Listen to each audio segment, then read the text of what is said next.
Today we celebrate the feast of the Holy Innocents, and this is a very special day for me because of the dark and yet hopeful theological truths that we get from it. So it is a very dark and ugly day because a grown man is threatened by children and is killing them. But this is what we call a type of Christ. This has been done before. We recognize in the book of Exodus in Egypt, Pharaoh is afraid of the potential of God's children, and so he, like a bully, has all the baby boys killed. The same way Herod hears that a new king is going to be born, and he's afraid of his potential. So it's extremely childish, it's extremely bully-like, and really he's being mocked for centuries afterward by these little babies.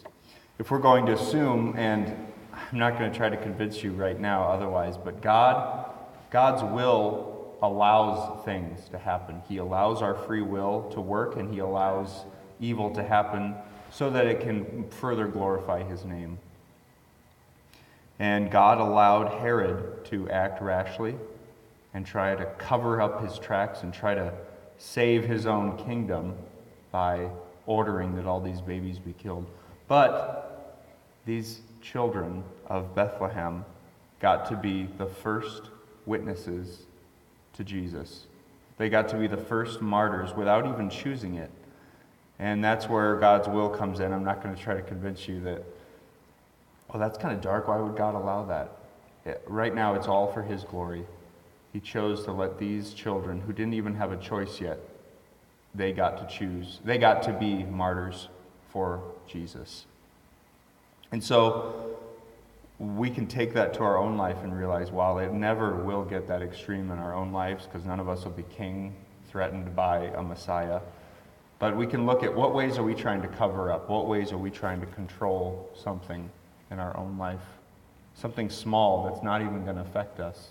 Because then that can come up and mock us later.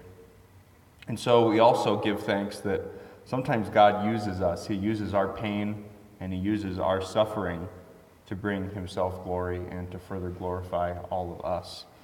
So when we are in the midst of weeping with Rachel, whether it's over truly a death of someone we love or whether it's some small loss or inconvenience, we all know that it's God's permissive will allowing us to achieve glory with him.